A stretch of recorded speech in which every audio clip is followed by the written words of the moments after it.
Wow. It sounds, yeah. Okay, it's giving me a minute, just a couple of seconds, and we should be. It's just setting up the live stream. Oh yes, I can see. Can you There's see it? Are you in the group? Here we go. yeah. Just going here quickly.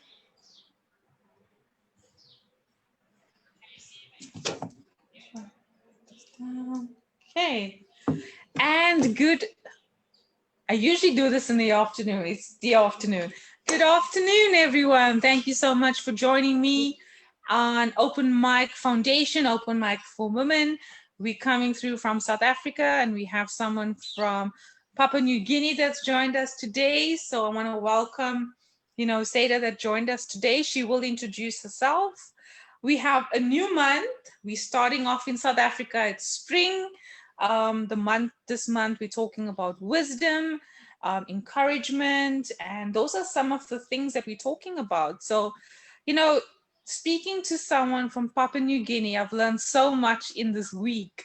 I even did some research about Papua New Guinea. Can you believe it? I hope to visit soon, Syeidah. I mean, you very rarely get to meet people from other communities, the islands, and those type of things. So I think a lot of people are intrigued to hear about your story and to hear about you. So welcome, and thank you so much for joining. I do appreciate it, your time. It's actually it's at 8 p.m. by you, Syeidah?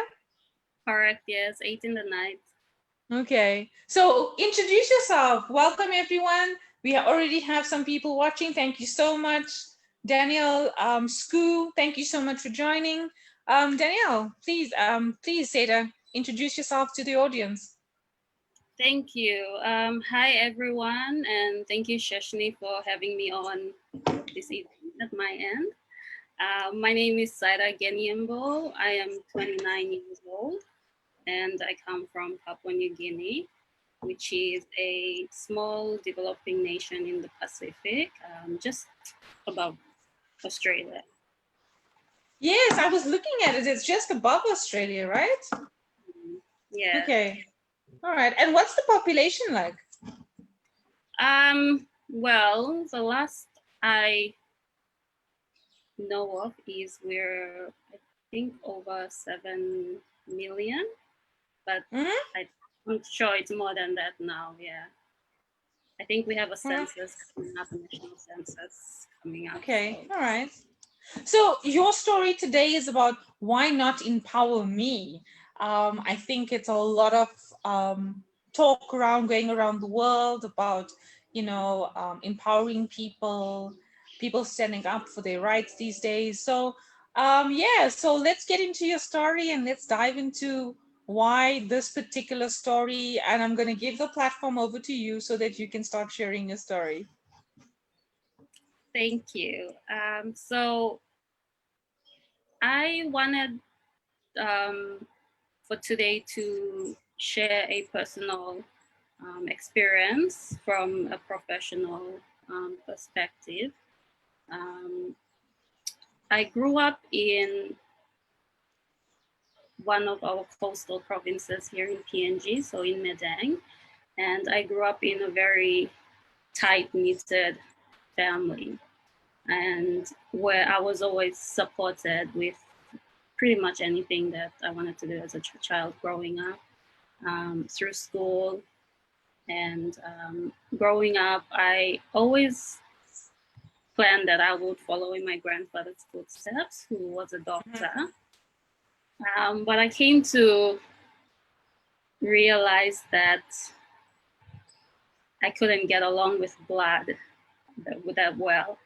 So obviously that changed my mind about becoming a doctor. But through school, fast forward, I guess 5 years after graduating from college, and I'm now a communications professional. Okay. And I've always wanted to do something that I was passionate about.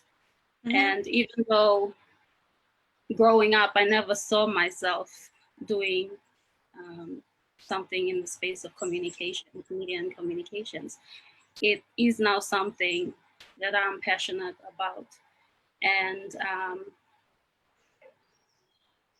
when you're passionate about something, you wanna do more, and you're always looking for ways to improve and to do better with something that you're passionate about. And in my work, a core part of my job is really telling the stories of Papua New Guineans who create impact in their communities and in people's lives. And it kind of gives you a sense of, I guess, accomplishment as well when you share those stories with a broader audience. And more so through different platforms, Facebook, for example, radio, print, media, and it's very enjoyable, and like I said, it's you get a sense of satisfaction, and I have with that passion for what I do now, and that eagerness to always try to go further, do better, to create more impact. I have that desire that I want to learn more. Anything else in terms of the different forms of communication, integrated communication. And however, the challenge that I face right now is that I don't have that opportunity or that space to grow or to do more. So I guess with my work, the position that I have in my work is second to a managerial position. And over the years, I have developed and gained skills and knowledge in communications that enable me to demonstrate my capabilities in the work that I do. Unfortunately, the case is that as a local hire, I do not have as many opportunities as an expat would have to progress. So this is actually something that I have asked over the years that I've worked in this area, that why is that the case when I am working in my own country and I have demonstrated my capability. So why is it that I'm not given that opportunity in the very institution that I'm directly involved with? And it can't be lack of experience. So that is the question, and I'm able to demonstrate confidently that I can carry out successfully an integrated communication plan that involves managing high-level events and producing content that can be showcased on different platforms. So I would like to do more of that, but I'm not given that opportunity to go the next step. So do you have a lot of expats that work in Papua New Guinea? There are a lot of expats, yes. Specifically to the sector that I work in. And again, this is from personal experience and perspective, is that a lot of the managerial positions are always occupied by expats. So for example, for me, there was at time, there was a 3-month period that my team worked without a manager. And that was where I had stepped up, to provide that support in the absence of my manager. But when it came to recruiting, was an expert that was brought in to take up that position. Why do you think, what do you think the reason for hiring expats in the management roles, so I've worked in big mining organizations, right? Global organizations, and usually expats, when we move them into different areas, there's always a knowledge transfer that moves, from one person to the other, especially bringing expats on. Is there no development plan for you guys to help you, the community, to grow with the skill sets that needed in the area? I would say no formal development plan. There has always been that discussion about, professional development trainings of that sort. And in terms of career development, it's always good to have, something in paper, or, that shows that you have done this training with, a recognized, registered training center. But it's always mostly been internal training.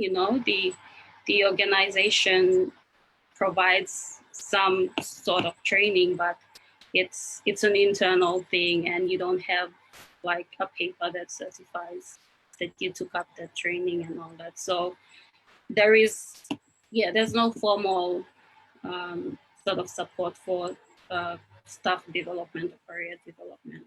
Okay, so and I'm not sure, I'm just asking, so has there been people that have raised this with the management or with the Papua New Guinea, obviously the organization or the company that you guys are with?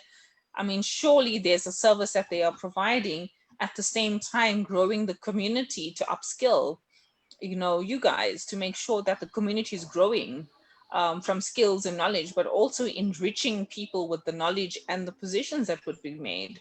So is there no agreement or some sorts? I mean, is it just something that you have to accept, or is it something that you, from a community perspective, can stand up and kind of raise that?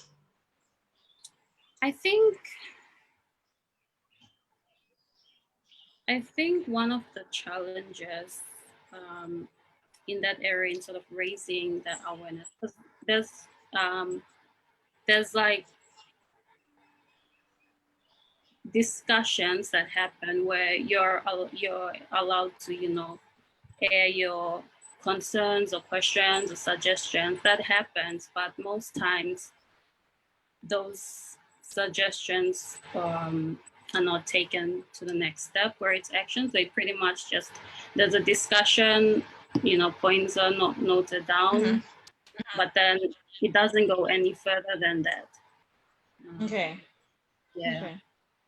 All right. So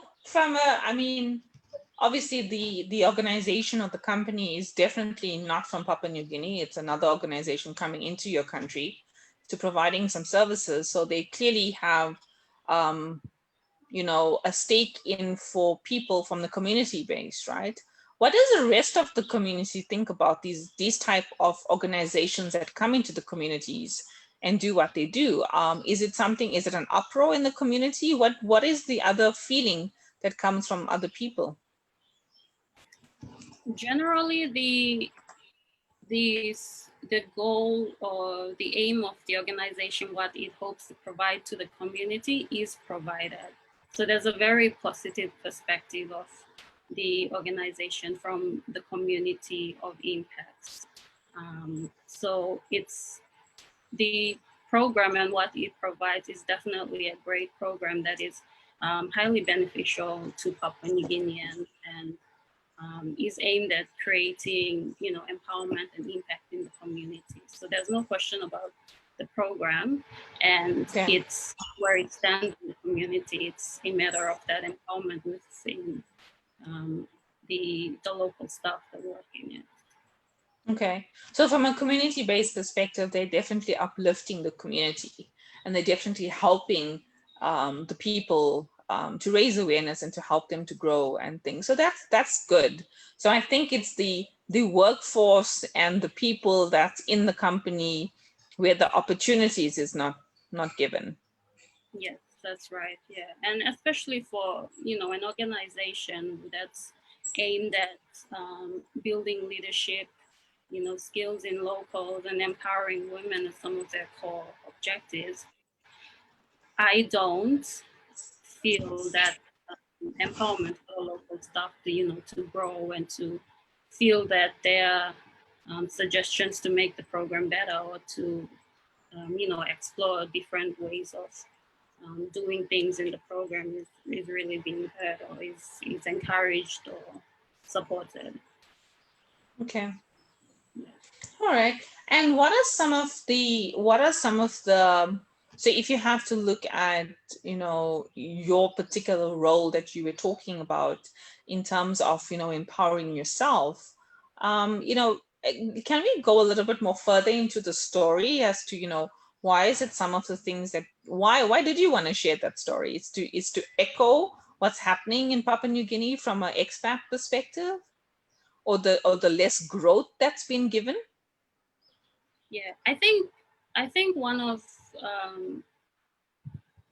the greatest rewards is sort of to empower someone and give them that opportunity to contribute, what they have to contribute. And with the work that I do and the people that I meet in my work, and just knowing about what the contributions they're doing back, especially in a developing country like Papua New Guinea, to their communities, um, I would like to um, I would like to also be able to, with my work, create an impact. And I think that's the message that I hope to get out with sharing my stories, is to perhaps connect with others who may be in similar situations or who are not. And what is it about their situation that makes them feel that, they're probably working, they're given that opportunity to grow. And especially as an individual in your home country, I feel that we should feel empowered to to um, to go further and to create development in our own country. And that's really the message that I wanted to share, that as um, an individual from a developing country, the very institutions um, that are there to create change in the country should support the locals there to do it themselves as well. So, what are some of the work that you would like to do from an impact perspective? So, you clearly work very closely with the communities, right? And you've been seeing a lot of things that's happening across various areas of Papua New Guinea as well, right? So, what are some of the things? I mean, you've said that you would like to create a change and impact and give more. Is there anything that you have in mind? I mean, we have some people that's listening. Thank you so much, guys, for joining us today. I appreciate your time.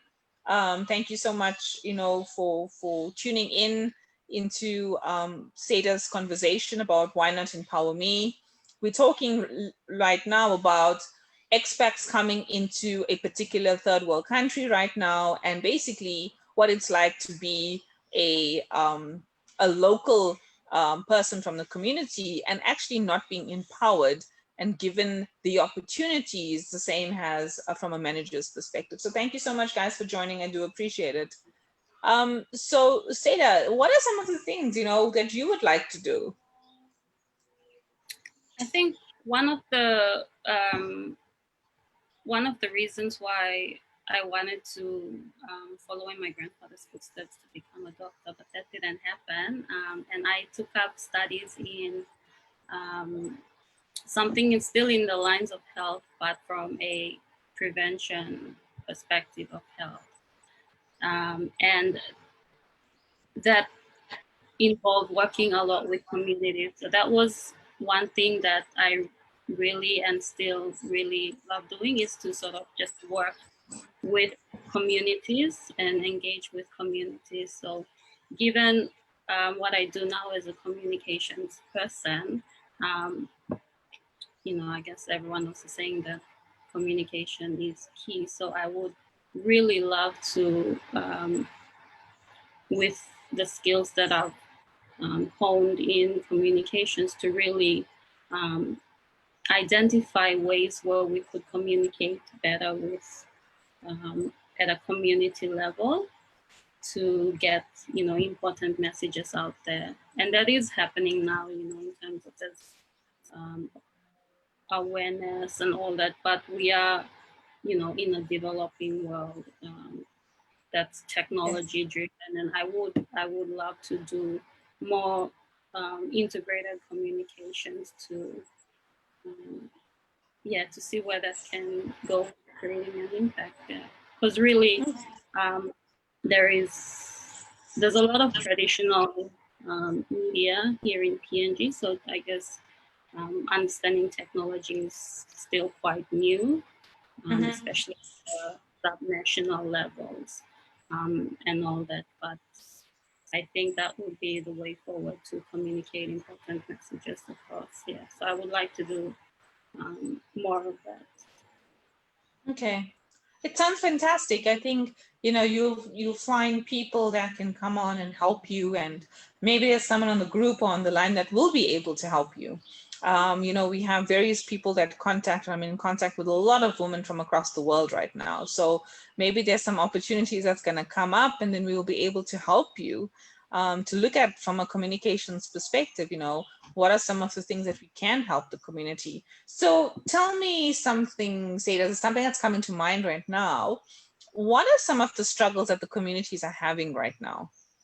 Just a few, if you could just name it. And just give me some idea of what's happening in the communities. So you talk about health prevention. What about health prevention?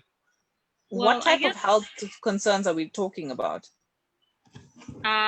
so. I guess a good example right now would be, the current pandemic that we're going through right now with Yeah. COVID-19. So there has been a lot of awareness that's been going around with the prevention measures, but Yes.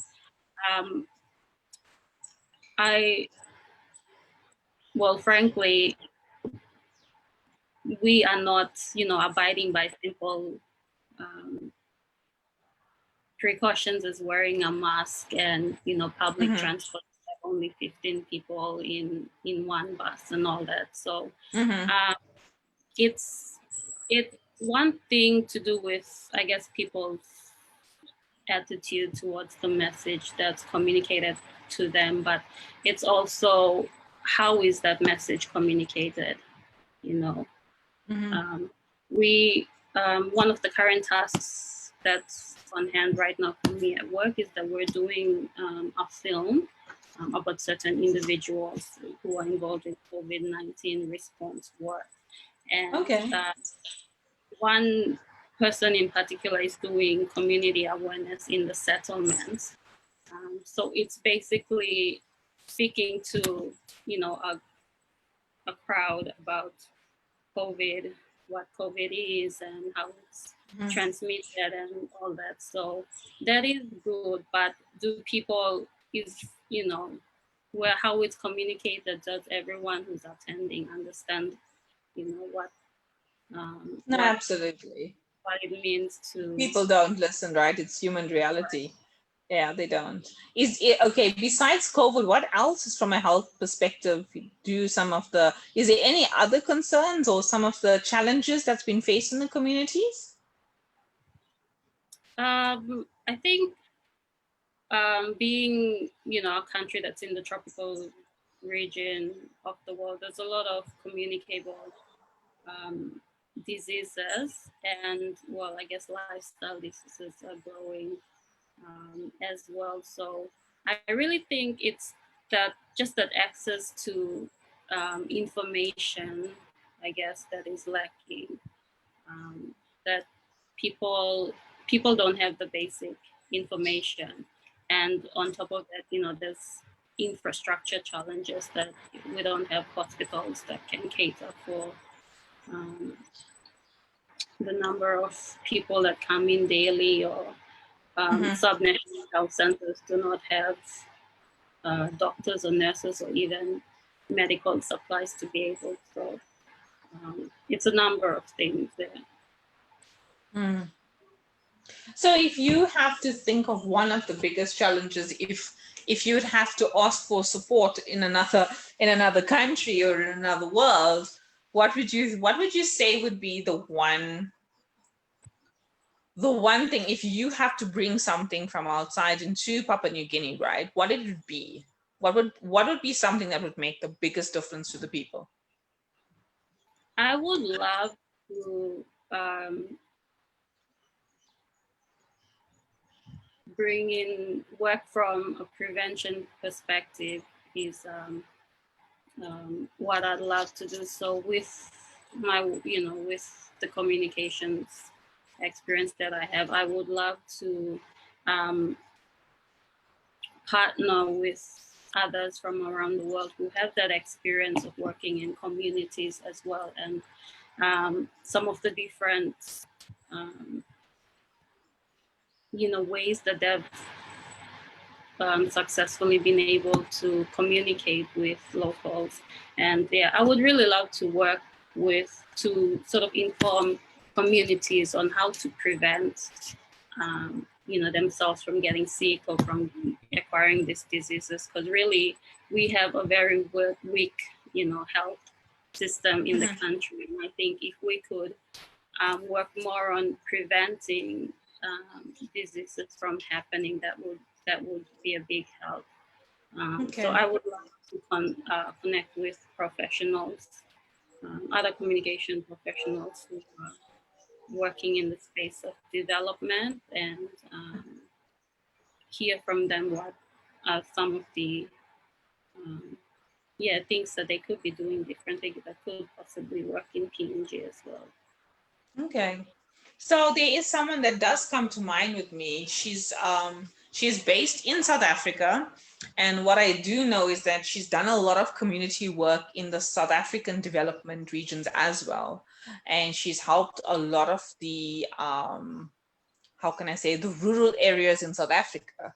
And there was a lot of work that she did in these communities. And I'm going to have a chat with her because I've actually spoken to her about something else as well.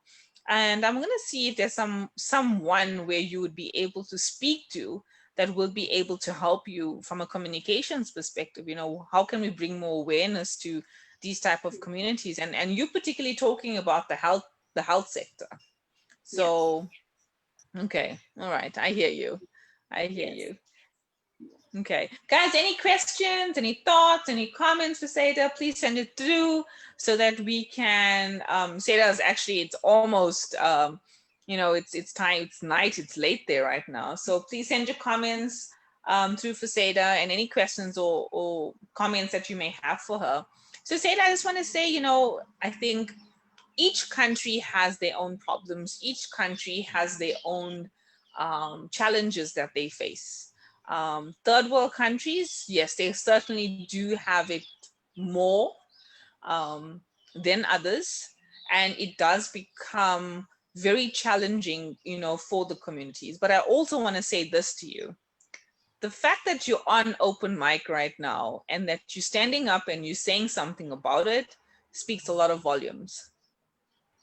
Okay, so I want to say to you, thank you for coming onto open mic and sharing, what's happening in Papua New Guinea and what's happening, from a local perspective. To hear what's happening in a third world country is not the best. Like I said, we all have our own challenges and concerns, but when we hear it from someone else that's standing up right now and speaking out, it speaks volumes. And that is what we need people to start doing from across the world right now, is to stand up and start speaking up. Because when we start that and when we do it collectively, that echo and the sound becomes more and more loud, and something will get done about it. So I want to say to you, thank you so much, for coming on to open mic, being brave, being bold, And I want to say to you that, we started this off as, of us just getting in contact. I want to thank someone as well. Yana, thank you so much, Yana Fleming, for introducing me to this amazing woman. She's been a great inspiration as well. So thank you so much, Yana. Yana and I have been in contact for a couple of weeks now. So Seda, I think, I'm gonna speak to a few people, and we're gonna still stay in contact, and let's see, what can we do, and even if you just come into contact that has worked with, the rural areas and development, there's a lot of work that happens in South Africa. There's a lot of amazing work that actually does get done in South Africa. So it'll be very nice for me to introduce you to someone where you could just get talking, get some ideas going, even just try to influence some of the things that you currently are doing right now. Maybe there is something that could help. Definitely, yeah. I would, the best thing that could come out of this is just to connect with others from, across the world that could share experiences and share ideas, really. Yeah. Yeah. Yeah. So thank you And that's for what having. Yeah, and that's what open mic's about, right? Is for you to connect with someone else that has done something like this, or for me to get you into touch with someone else as well, so that you can be inspired and see what happens on somewhere else. Because what we tend to do is that we tend to work very silo, and we tend to work in our own domain. So we don't tend to reach out to other people that has had the same problem or the same challenges, and we don't want to ask. I don't know why people don't ask, Syeidah. I don't know why people don't ask. But I want to say thank you so much. And thank you for your time. Thank you for coming onto Open Mic and sharing your thoughts and your personal challenges that you are facing in Papua New Guinea as well. Guys, if there's any questions, we have something from Skoo. So Skoo says, thanks, Syeidah, for sharing your story. It makes realize that we are not alone. We all encounter more or less the same problems in our professions.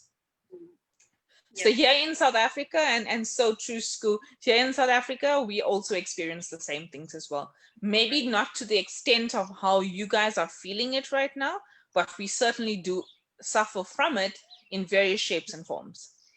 In the rural areas as well, I know there's less development there. They also have a lot of sanitation problems. There's a lot of health problems as well. And I'm in contact with a lot of people. So there's certainly, Scoo, there's certainly somebody out there that can help, Syeidah, from a communications perspective, and to bring awareness from a health perspective, and how we can help you. Whether it's talking to a person or a organization, there's definitely work that can be done. And I think collaboration is key to people. Yes, definitely. Definitely key to people. So Syeidah, I'm going to challenge you. Okay. I'm going to challenge you. It is now September. I'm going to ask you to come back on in 3 months' time. Okay. Mm-hmm. And I want to hear from you. Let's see who we can get you in contact with. And I want to hear, what is your roadmap going forward for 2021? How's that? Yeah. Yeah. Sounds good. I'm up for All it. right. Okay. Absolutely stunning. Thank you so much for your time. I appreciate it. Guys, thank you so much for watching. Those are online. Thank you so much for your time. I know it's early compared to the normal time that we usually showcase in Open Mic Foundation. I had to accommodate our guest today, and for her to make sure that she'll be able to talk to us as well, because the time difference is quite big. So thank you very much, everyone. It's a beautiful day in South Africa. I must say, it's getting much more warmer and brighter. The birds are out, so it's a stunning day today. So Syeidah, I just want to say well done to you. Well done for being brave and bold. I really do appreciate it. Thank you for having me, and just a big thank you to any of my family and friends who might have joined. So yeah, thank you all for joining and listening in. And there's someone on her, I'm not too sure. It's Trisha Tom. I'm not too sure who this is. Who says, thank you, Syeidah, for sharing your story with us. And I want to say thank you for listening in. Tom, I'm not too sure where you're from. I'm just happy. Is it your friend? Yeah. Okay, well, welcome.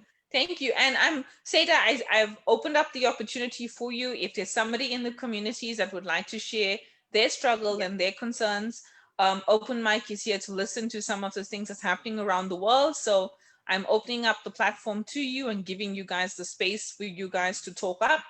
And let's see who we can get on. Yep. I will pass the word. Fantastic. Fantastic. Let's do it, Syeidah. We can do this. We can do this. All right, guys. Thank you so much. Have a blessed day, everyone, and take care and be safe. Awesome. Cheers. Bye. Thank you. Bye.